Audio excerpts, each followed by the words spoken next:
Currently, local input to Port Metro Vancouver decision-making is minimal. 1 out of 11 appointees to represent municipalities and local opposition to development proposals is ignored.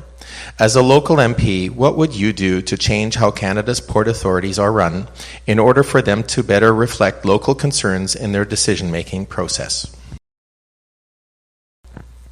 Basically, the question is how do we get more local input into Port Metro Vancouver decision-making? And it's suggesting that it's minimal now, 1 out of 11 appointees. Okay. With respect to the port, as many of you know who've lived here a long time, there's been many iterations of this port authority. There was a Fraser River Port Authority. There was a merger into what we now know as Port Metro Vancouver. It is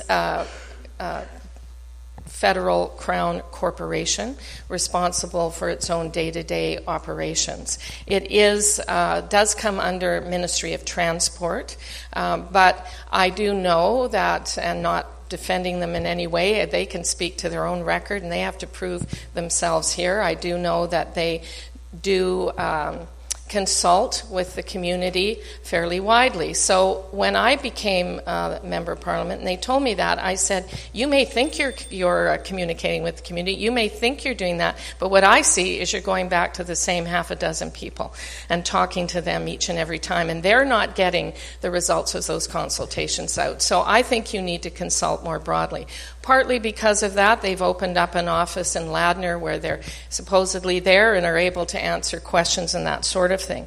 With respect to the decision-making, there's a board of directors. This is the way most Crown corporations are organized. And what we have to do as a community is just keep letting them know every chance we have and every public consultation that's available how we feel about what they're doing.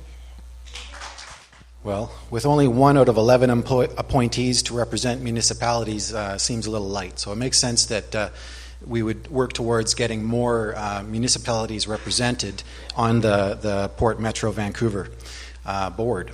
But one thing that jumps out at me from this question, in order for them to better reflect local concerns in their decision-making process. So if you've got a member of Parliament who is beholden or is going to have a whipped vote from Ottawa, and they're going to vote however they're told by their Ottawa leader, whether it's in favor of the port expansion or against it, they're going to be whipped, and they're not going to have a choice. You're not going to have local representation in that decision. It would appear that everybody's against the port expansion, but if there's a member of Parliament here who isn't empowered to vote against it, then it's going to happen. So it's important to have a member of Parliament who's not whipped. BC needs as many non-whipped votes as possible, and it's going to make any riding that has a Green MP into a force unto itself in Ottawa.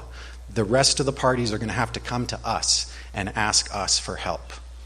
Whereas if they can just tell you how to vote, they don't need to even come here and consult with you. Well, I can tell you right away a couple of things that we wouldn't do. We wouldn't allow Port Metro Vancouver's board to be stacked with insiders and cronies who have already made up their mind about projects going forward.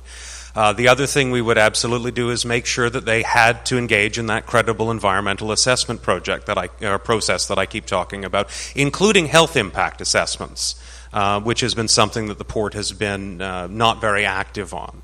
I personally would love to see a board filled with stakeholders from the community, people who actually have to live in the vicinity of this port, representatives like yourselves, people who understand this and are more concerned with the overall picture of what's going to happen, rather than simply promoting the business case for port expansion, which, again, doesn't appear to be all that credible from the analyses I've seen.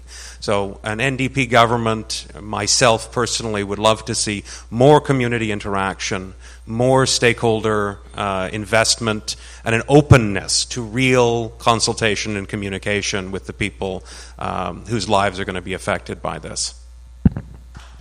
Thank you. I with respect, I think my colleague's response, Ms. Findlay's response to this question, is indicative of the inherent problem with the port right now, and that's the not my jurisdiction defense that's really a favorite of the Conservative government. You can certainly do more than ask, please consult more. What you can do is change the structure. What you can do is make sure there's a better, as a government, you have the ability to change the structure. You control Crown Corporation structures.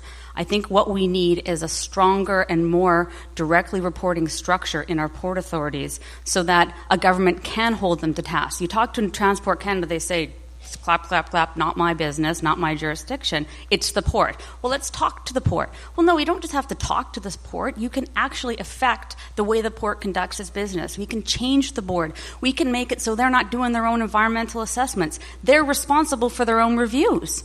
That's ludicrous. It doesn't even make sense. It doesn't even look good. Even if they're doing a good job, it undermines the credibility of their reports because it's not independent. So I think we need to overhaul the way we have our port set up here, and I think we need definitely more local representation. And we need to rethink how the port does business and make them back into the business of doing public interest and public safety.